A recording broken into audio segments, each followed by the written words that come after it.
عرض کی منم و ہمی تمنا کہ بوقت چاں سپردن بروخے تو دیدہ باشم تو درون دیدہ باشی.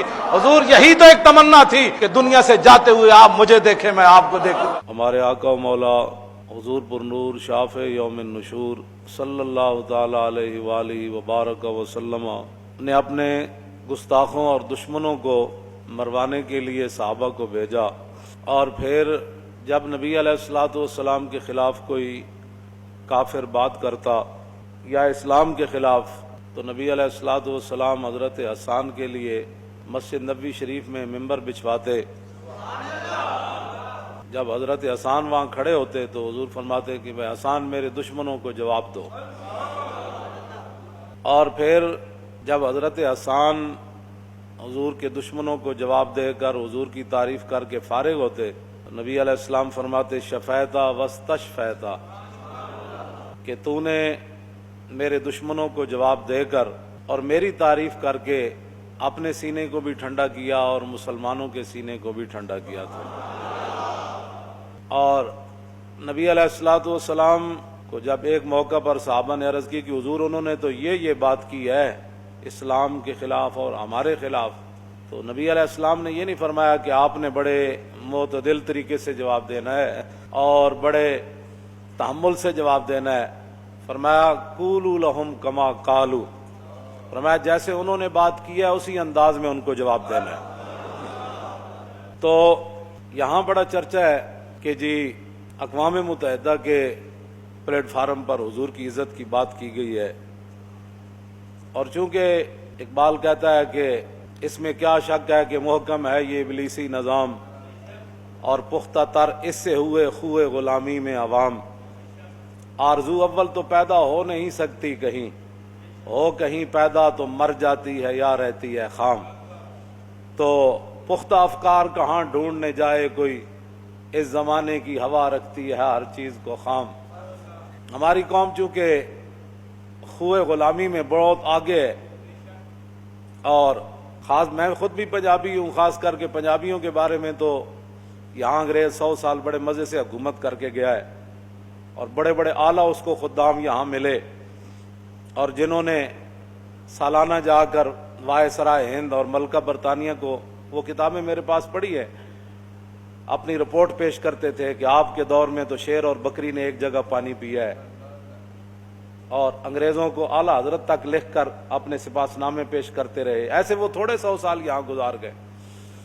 تو ان کی تو خو یہ ہے کہ بھائی انہوں نے، اقبال کہتا ہے کہ بہت تازہ پسند ہے مذہب میں اس کی طبیعت. داتا صاحب کی خدمات آج تک کسی کو یاد نہیں آئی. بہت تازہ پسند ہے مذہب میں اس کی طبیعت. بھائی نیا کوئی جال لاوے صحیح، کوئی نئی گل کرے صحیح. وہ دیکھا جی کمال بات ہو گئی، وہ دیکھا جی وہ کمال بات ہو گئی. وہ جی اقوام متحدہ کے پلیٹ فارم پر حضور کی عزت کی بات ہو گئی، ممتاز قادری کا تختہ دار کسی کو نظر نہ آیا، ممتاز قادری کی جیل کسی کو نظر نہ آئی، اور دودھ پیتا بچہ چھوڑ کر جیل میں جا بیٹھا، اور اتنا سارا بچہ چھوڑ کے تختہ دار پر جھول گیا. اس پر کسی کو ناموس رسالت کا پتہ ہی نہیں. بھی ممتاز قادری شاید شوقیہ وہاں جھولتا رہا ہے. ہاں جی، اس پر کسی کو کوئی پریشانی نہیں ہوئی، اور اس کو قاتل کہنے والا، اور وہ جا کر اقوام متحدہ میں حضور کی عزت کی بات کرتا ہے جو ممتاز کو قاتل کہہ رہا ہے، اور قوم کو کہا دیکھا جی وہ ناموس رسالت کی کیسی بات اس نے کی ہے جناب. پھر آسیہ ملونہ کو رہا کرنے والا، اور اس کے بدلے میں تاریخ لبیک یا رسول اللہ کے ہزاروں کارکنوں کو اندر کرنے والا، اور حافظ اور قاریوں کو سید زادوں کے گھروں میں بھی ان کی دیواریں پھلانگ کر سید زادیوں کی تقدس کو بھی پامال کرنے والا، اور مساجد میں 10-10 15 نماز نہ ہوئی، جوتوں سمیت فورسز بیٹھی رہی، مساجد کی عزت اور حرمت پامال ہوئی.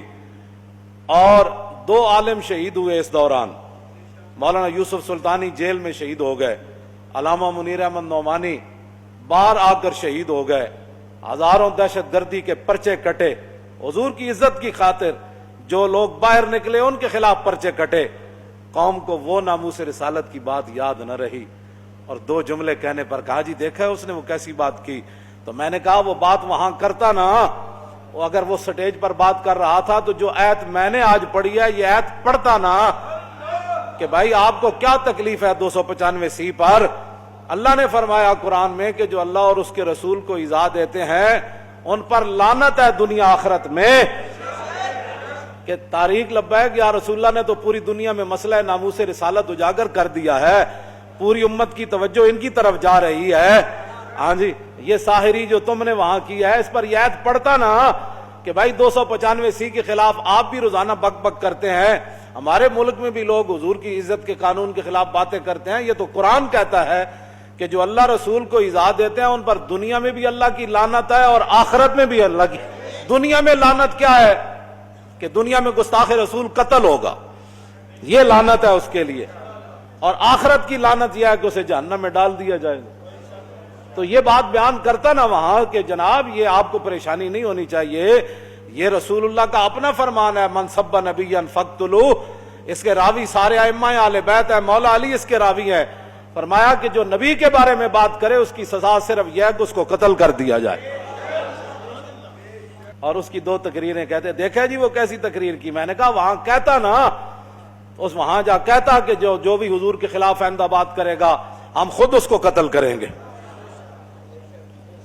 وہاں معیار حضور کی عزت کا اور ہے اور یہاں حضور کی عزت کا معیار اور ہے۔ وہاں قانون ناموس رسالت کوئی اور ہے، یہاں قانون ناموس رسالت کچھ اور ہے۔ ہجرت سے پہلے بھی صدیق اکبر نے رسول اللہ کی خاطر منہ پر جوتے کھائے، اور ہجرت کے دوران بھی سب اپنے جسم پر لڑوائے اور پھر حرکت بھی نہ کی۔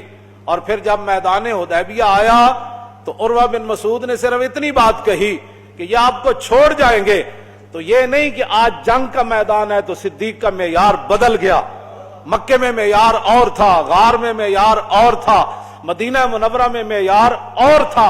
نہیں، جب میدان حدیبیہ میں ممکن تھا صدیق اکبر کے اس جملے سے معاہدہ ٹوٹ جاتا اور جنگ چھڑ جاتی، لیکن صدیق اکبر نے فرمایا یہ جنگ چھڑے یا صدیق کی جان چلی جائے یا سارے صحابہ شہید ہو جائے، اس سے ہمیں کوئی غرض نہیں، ہمیں تو غرض حضور کی عزت اور ناموس کے ساتھ۔ وہاں بھی صدیق اکبر نے اتنا ہی عروہ بن مسعود نے کہا، اور جب معاہدہ لکھا جا رہا تھا اور حضور جلوہ گر تھے تو عروہ بن مسعود نے دیکھا کہ بلال ہے، صہیب ہے، سلمان ہے، ابو بکر ہے، عمر ہے، یہ سارے مختلف قبیلے، ابو عبیدہ ہے، سعد بن ابی وقاص ہیں۔ اس نے کہا کہ واللہ انی لا ارا، یہ میں مختلف قسم کے چہرے دیکھ رہا ہوں، مختلف قبیلوں اور نسلوں کے لوگ میں دیکھ رہا ہوں۔ یہ دیکھیں صہیب جو ہے وہ روم سے آیا، اور سلمان فارس سے آیا، بلال حبشے سے آیا، صدیق کا اپنا قبیلہ ہے، ابو عبیدہ، یہ سارے مختلف قبیلوں نسلوں کے لوگ ہیں۔ آپ ان پر اعتماد کر کے ہم سے لڑنا چاہتے ہیں؟ ان یفروا ویدعوا، ان یفروا ویدعوا، یہ بھاگ جائیں گے اور عین موقع پر یہ آپ کو چھوڑ جائیں گے۔ اتنی بات کہی عروہ بن مسعود نے۔ معاہدہ لکھا جا رہا تھا تو سیدنا صدیق اکبر نے یہ نہیں کہا یہ جنگ کا موقع ہے، حضور موجود ہے، حضور خود جواب دے۔ جب حضور خود موجود ہے تو حضور کے سامنے بولنا تو بے ادبی بن جائے گی۔ حضور خود جواب اس کا نہ بغیر سوچے سمجھے اس کے منہ سے یہ جملے ختم ہوئے۔ فقال له ابو بکر امسس بزر اللات انحن نفر عنہ وندعو، فرمایا جاؤ لات اور منات جو تمہارے بت ہیں ان کے پیشاب جا کر چاٹو، نہ ہم حضور کو چھوڑنے والے ہیں نہ چھوڑ کر بھاگنے والے ہیں۔ اور جب آپ حکمران بنا دیے گئے، صدیق اکبر خلیفہ بن گئے، تو کیا پھر معیار بدل گیا؟ کیوں جی؟ وہ مکے والا معیار نہ رہا، بدر والا معیار نہ رہا، اور پھر غار والا معیار نہ رہا، حدیبیہ والا معیار نہ رہا، کیا پھر صدیق اکبر پر بوجھ بن گیا؟ بوجھ جب پڑا خلافت کا تو کیا صدیق اکبر کے مزاج میں کوئی تبدیلی آ گئی؟ نہ پھر آپ نے وہی بات فرمائی۔ فرمایا جب وہاں وہ اس پلیٹ فارم پر کہتا نا کہ حضور ہمارے آخری نبی ہیں، اور حضور کے بعد جو بندہ بھی دعویٰ کرے نبوت کا وہ کافر اور مرتد ہے۔ ناموس رسالت کا مسئلہ تو یہ تھا کائنات جی۔ وہاں جا کر یہ کہنا کہ ہمیں تکلیف ہوتی ہے، یہاں تکلیف بالکل نہیں ہوتی۔ قرآن و حدیث نصاب سے نکل جائے، یہاں کوئی تکلیف نہیں ہے۔ کیوں جی؟ گانے والے، وہ ناچنے والے کلب کھلیں اور اس کا افتتاح کریں، کالجوں کے اندر مسلمان بچیوں اور بچوں کے وہ تو میں نام نہیں لیتا, وہ جو ممبر کا اپنا تقدس ہے, جو کچھ اخبارات میں آتا رہتا ہے, ہاں وہ سارا کچھ یہاں ہوتا رہے اور ریاست مدینہ بھی یہاں ہی ہو, اور کشمیر کے اندر آگ لگی ہوئی اور سری لنکن ٹیم یہاں کھیلنے کے لیے آ جائے. مجھے بتائیں نا وہ کون سی ریاست مدینہ تھی, کیوں جی, جس کے اندر حضور بدر کی طرف جا رہے ہوں اور پیچھے میچ ہو رہا ہو. وہ کون سا ریاست مدینہ تھی کہ جہاں حضور فتح مکہ کے لیے تشریف لے جا رہے ہیں اور پیچھے وہ کیسر و کسرا سے ٹیم منگائی جا رہی ہو کھیلنے کے لیے. وہ مجھے بتائیں نا وہ کون سی. حضور نے تو کبوتری کے پیچھے بھاگنے والے کو کیا فرمایا, ایک بندہ کبوتری کے پیچھے بھاگے جا رہا تھا, کبوتری اوپر اڑ رہی تھی. حضور نے فرمایا کہ یہ جو اوپر اڑ رہی ہے یہ شیطانہ ہے, اور جو اس کے پیچھے بھاگ رہا ہے یہ شیطان ہے. کبوتری کے پیچھے بھاگنے والے کو سارے محدثین نے, ملا علی قاری سے سارے نے, سب نے یہ لکھا کہ کبوتری شیطانہ اس لیے بن گئی کہ اس بندے کے لیے اللہ کے ذکر سے غفلت کا سبب بن گئی, اور وہ شیطان اس لیے بن گیا کہ وہ کبوتری کے پیچھے پڑ کر اللہ کے ذکر سے غافل ہو گیا. وہ سبب بنی اس لیے شیطانہ بنی, اور یہ اللہ کے ذکر سے غافل ہو گیا اس لیے شیطان بن گیا. تو اب بتاؤ نا, جب کشمیر کے اندر آگ کی ہولی کھیلی جا رہی ہو اور یہاں ہزاروں پولیس والے جو ہے وہ صرف سری لنکن ٹیم کی حفاظت کے لیے ان کو وہ ہوٹل میں پہنچائیں, پھر ہوٹل سے لے کر پھر جناب وہ کرکٹ گراؤنڈ میں پہنچائیں, پھر وہاں مسلمان بچیاں 5-5 10 ہزار کے ٹکٹ خرید کر پھر وہ تاڑیاں بجائیں, اور دنیا کو تم کیا پیغام دے رہے ہو. تم تو وہاں کشمیر کا مقدمہ لڑ کے آئے ہو, کون سا مقدمہ لڑ کے آئے ہو وہ ہمیں بتاؤ نا, وہ کون سا مقدمہ آپ نے لڑا ہے.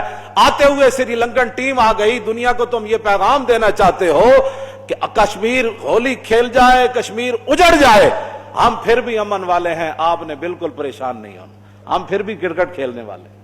یہ کشمیر کا وہاں مقدمہ لڑ گئے. ہماری قوم کہتی ہے وہ کشمیر کا بڑا مقدمہ وہاں لڑا. کیا کشمیر کا مقدمہ لڑا, بلکہ اس کے وہاں مقدمہ لڑنے کے بعد تو کشمیر میں اور ظلم زیادہ شروع ہو گیا.